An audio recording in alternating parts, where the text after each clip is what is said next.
Yo, all right. Can How's you it hear me, going? boys? Yep. Yeah, can you hear us? Hold on one sec. Yep. How's that? Better? You got us? There we go. How we doing, boys? What's up, brother? How How's are it you? going, man? Good. How's it going? All right. Sorry for the delay. Had to sitting here doing nothing all day. Then my doorbell starts ringing at the last minute. Oh man. No, that's all right. No big deal. What's going on? Nothing. How you been? How's life? Chugging along, buddy. Chugging along. Yeah, still riding this roller coaster, man. Till it don't ride no more. Gonna ride till the end. Who knows how long? But having fun in the meantime. How you been, man? I'm glad to see you blowing up on Twitter, man. I've been following you obviously on that. Congratulations, Thank Al. you. Yeah, we appreciate it. No, it's been fun. We've been doing a lot of stuff, and Good for you. we appreciate you coming on. Thanks for taking the time. Pleasure's all mine, pal. Pleasure's all mine. Just kind of curious, with everything with the deadline and everything, where do you kind of see with the league, and is there anything that's kind of stuck out to you so far? The lack of goaltending. The goaltender's being moved, which isn't really unusual. I think every year there's kind of a lack of goaltender moves, but that jumps out at me, especially in you look at save percentages. They're down this year. I mean, the goal scorers have beaten up on the goalies this year. I think there's only 2 teams with a save percentage 920 or higher. And yeah, it's a tough commodity, and I'll be surprised if we see like a top tier guy move. I mean, it's a tough commodity. Look how many backups are playing, starring roles this year. Yeah, you look at Lindgren, Martin Jones in Toronto had the starting cage for a while. Joey DeCord, they're great stories too. And Alex Lyon once again in Detroit. So you look at the Colorado when they won it. I mean, they didn't need outstanding goaltending to win because they played run and gun, and similar to Vegas last year. Aiden Hill was terrific, but he didn't have to steal any of those series that they won. So it's an interesting time for goalies right now. It's fun to keep an eye on though. Yeah, it's funny you mentioned that because Jake Allen from Montreal actually just got traded to Jersey for a conditional third. Oh, okay. Yeah, so conditional third, which can become a second based on the amount of games played. So Jake Allen to Jersey. You got anything on that? Too little, too late. It's like as far as Fire Lindy, I don't know what took them so long. They should have done it 2 months ago. Now they did it. Yeah. I mean, what are they? 6 points back? Where the hell? Let me find it. They're, I think, 7 back of us with Philly. Yeah. 6 back of the Wild Card. Yeah, was it 8 back of you guys? So I mean, they're not dead yet, but they've already played 63 games. I don't see them leapfrogging all those teams. So yeah, late on the goaltender move and late on the coach fight.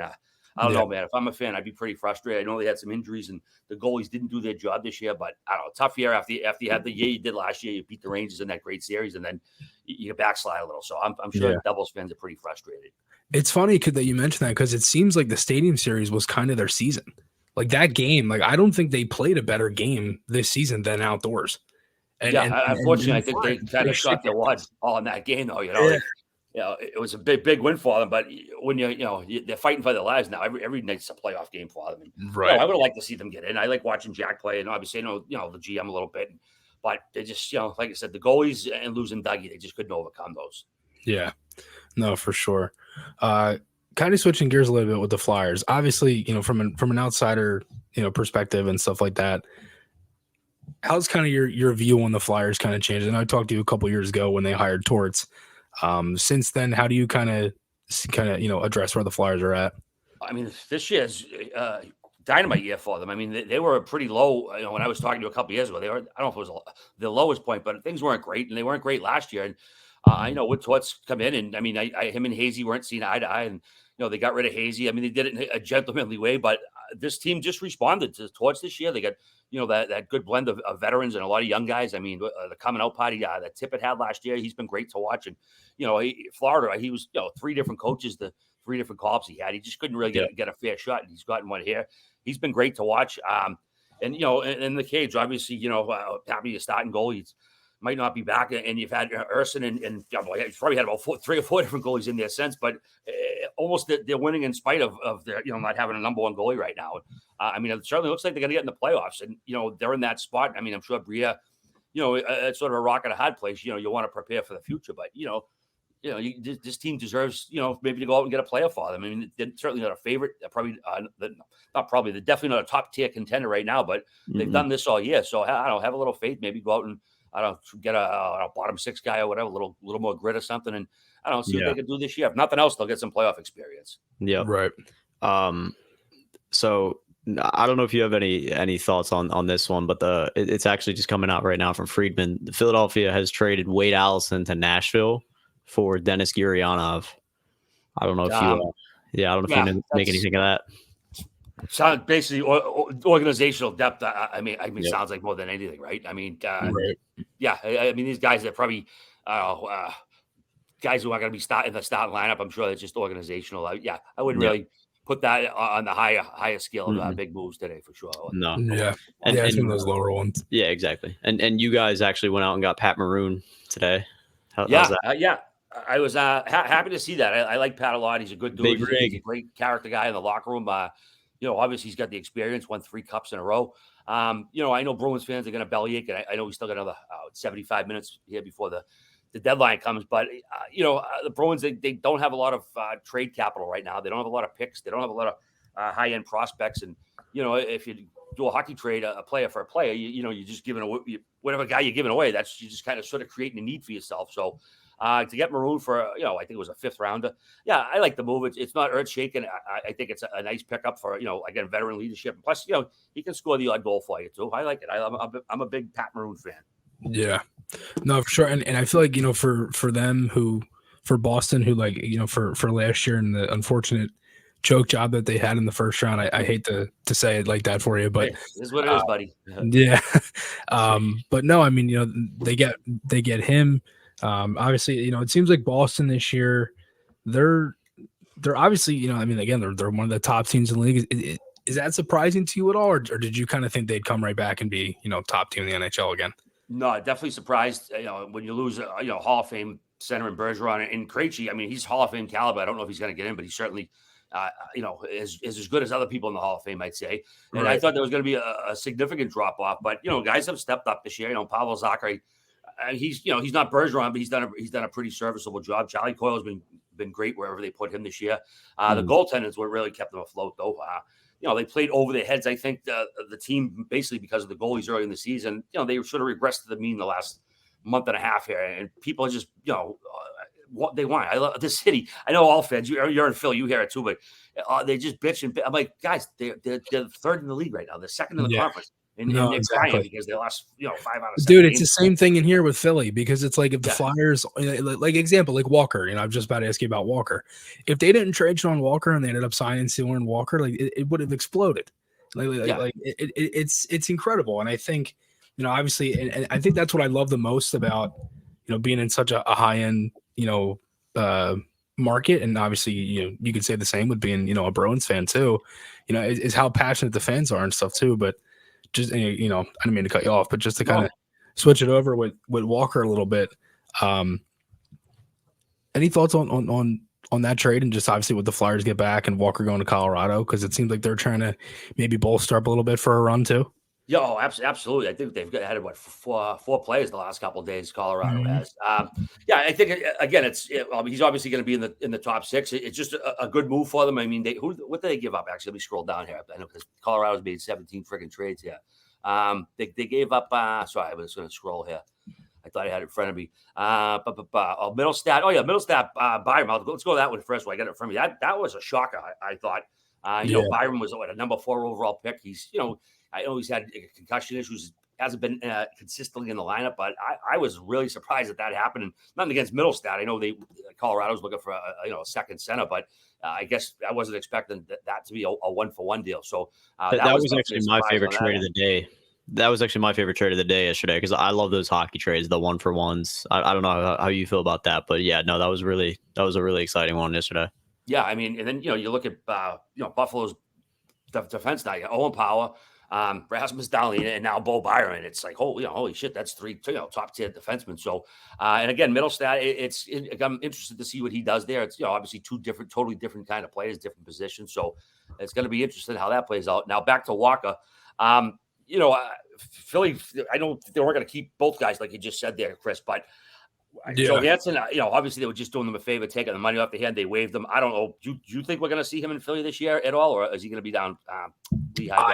I don't. I think the biggest thing with Johansson, and Danny kind of said it yesterday, is just the fact that it seemed like that there was rumblings. And again, I'm not going to sit here and be that guy and say I know what goes on in the room because I don't. But it seemed like there were rumblings of maybe some friction in the room in Colorado. For me, I don't think the Flyers in a year where it's, they publicly they say it's the new era of orange and they're rebuilding and they're trying this whole new thing, and the room has been really tight this year. Obviously you have Torts in that element, and obviously with what happened before with Johansson in Columbus. So I mean, I don't know. I mean, it doesn't seem that way. I didn't really know what was going to happen because Johansson, to me, all right, when he came back in that deal, I was like, all right, that's the Flyers definitely eating salary because you kind of have to at that point, especially when, with retention and all that too. But I don't know. I mean, I can't really see them, using him. It seemed like today that they were going to try to flip him at half of the other half, so that maybe flip him at $2 million. I think at $2 million, he's more of a serviceable guy.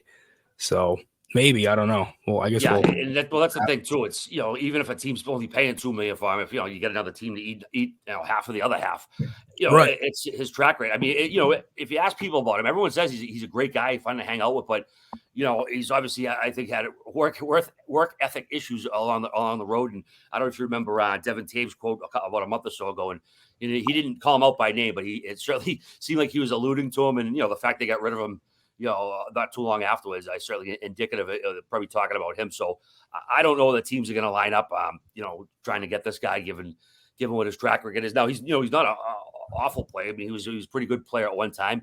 I don't think anyone's going to get it, even if they're only going to pay him $2 million real dollars. I don't know. I just don't see GMs maybe doing that this year. If he has, a good summer, gets back in shape, who knows what happens? But I'd be surprised if Philly is able to flip him for anything this year. Yeah, no, for sure, and especially because he's got the 1 year left. So maybe that's something in the summer. Maybe you throw that in a package or something like that. Yeah. This actually just came from Elliot Freeman, Eric Johnson coming to the Flyers. Wow. Yeah, it's interesting, from Buffalo. Well, probably, they're probably gonna. I would imagine probably gonna flip him. I mean, no, actually, what am I talking about? Right, no, I'm the brain fight. No, what am I talking about? No, they're gonna. Sorry, I had a brain fight. No, that's actually a nice pickup right there. You kind of replace Walker a little bit, the veteran leadership guy who won a cup. No, that's a good move right there. Yeah, I think that also gives a little more light on the wrist line and in Drysdale injuries too, because they're both out on IR right now. Looks like they could be out for the year, is what they've been saying. I think the Flyers are kind of hopeful that maybe they could come back. That's what Danny's been saying.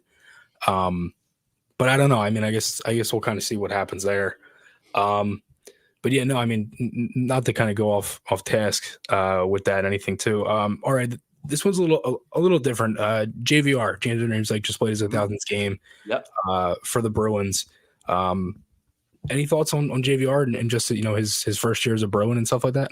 Yeah, he's quietly had a good year. He's I mean, obviously he scores a lot of his goals within 5-10 feet of the crease. I think he's between 15 and 20 goals, if I'm not mistaken. Yeah, I think last time he 14, something like that. Yeah. He's, I mean, like I said, kind of quietly. He's had, I think, a couple game winners maybe in there. But yeah, I like his game. I mean, I think for the bargain they got him at, they only paid him, I think, $1 million.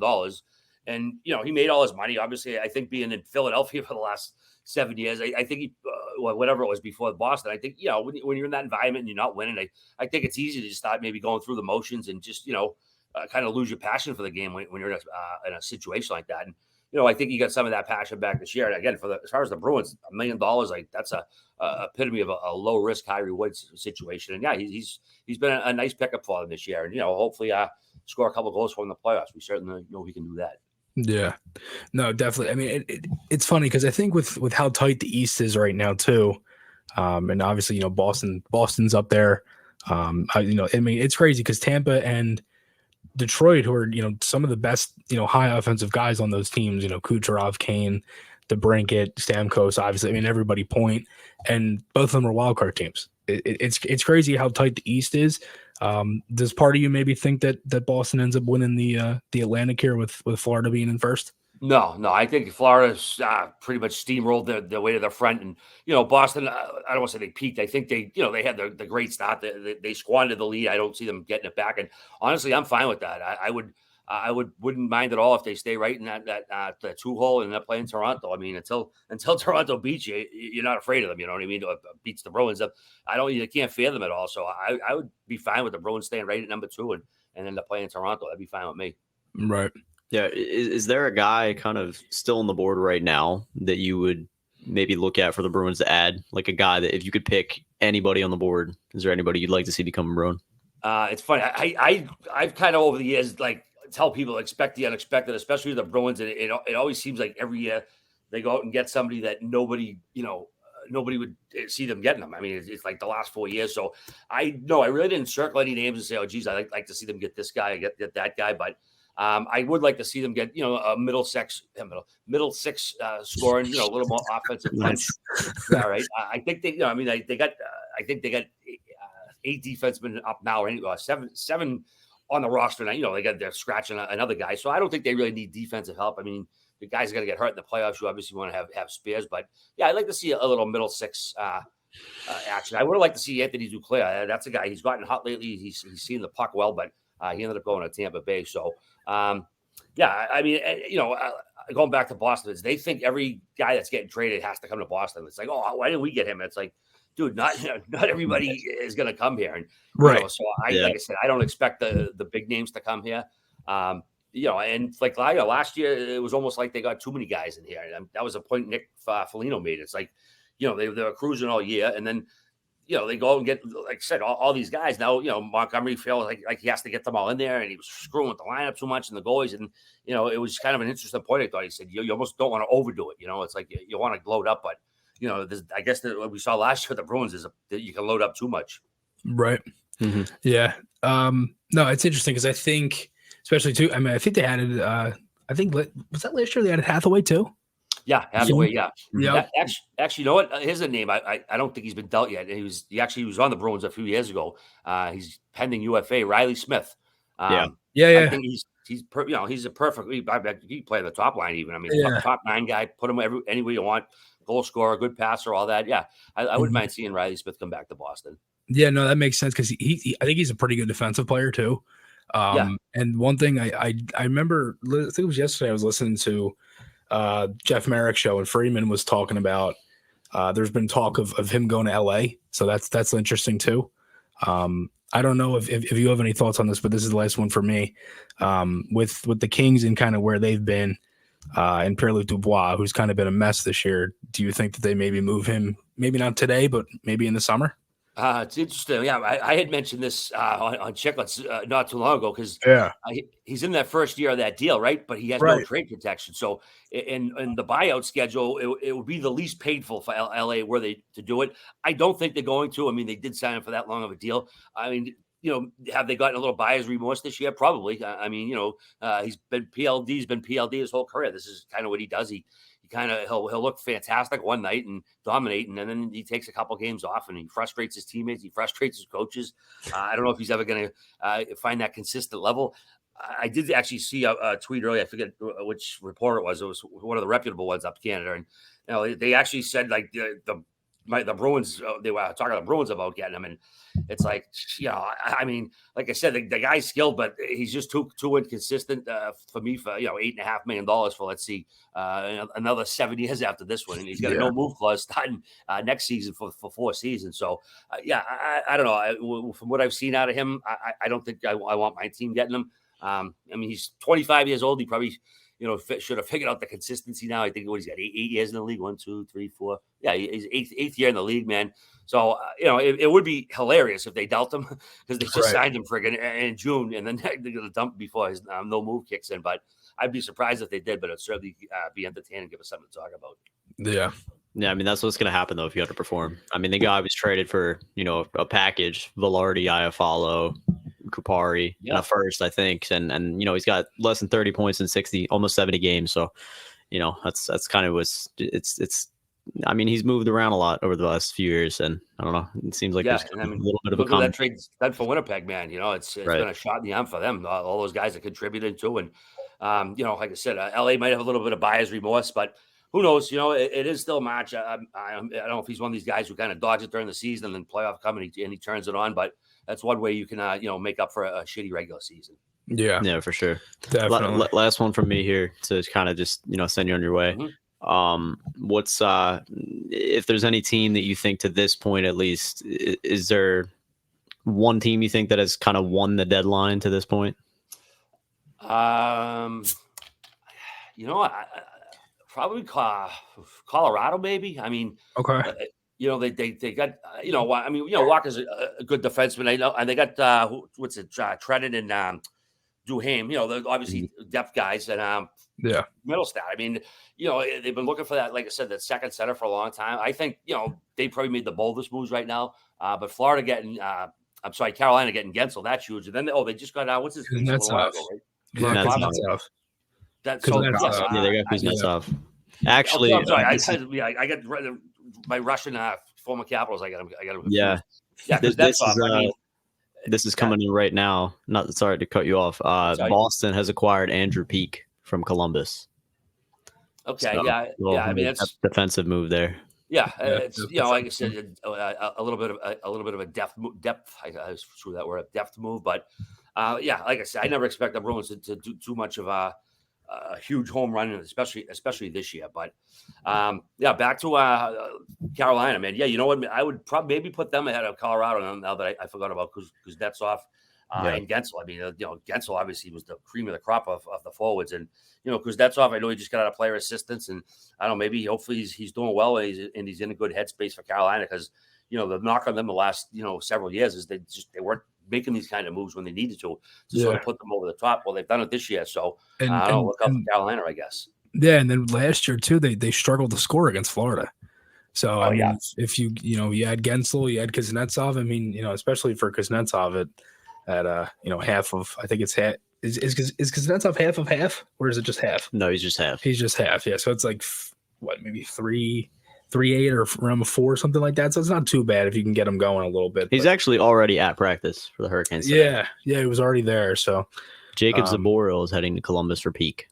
Okay. Zaboral. Yeah, he was that 2015 draft where the Bruins had 3 in a row, and he was one of those guys. He missed draft. Yeah, played a couple seasons, but he was never in the line of consistency. So stay hot. Yeah, he was more of a depth guy, right? Something like that. Yeah. He was, his first round pick. The Bruins, I don't know if they reached for him or if he was really that highly touted, but he didn't really get like consistent playing time with the Bruins with the parent club until like 2 years ago. I mean, 7 years after he got drafted, and he was a serviceable like bottom pair guy. He was, he certainly not what the Bruins were expecting, but I'm not expecting them to do too much of anything here. And go back to Carolina last year, but they couldn't score, but Bobrovsky was out of his mind last year. I think he had a close to 950 save percentage in that series, and plus Florida was just steamrolling everybody too. So it almost felt bad for Carolina. They played their asses off. Their goalies played their asses off, but Florida was just kicking ass and taking names at that point. Right, exactly. So I mean, we'll see. It should be interesting with the playoffs and all coming around. And last hour here, I think we got the waiver wire coming up in a couple of minutes too. But all right, we'll send you on our way, man. Thanks, boys. Yeah, thanks for tuning in, man. We really do appreciate it. My pleasure. Hey, I'm hoping Tortorella wins the Jack Adams, man. I got a 50-1 ticket on him to win that. Nice. Let's go Torts. There you go. All right. We'll talk to you, man. Enjoy your weekend. Take care. All right, you too. You too. See you, man. See ya. There he is, RA from Spittin.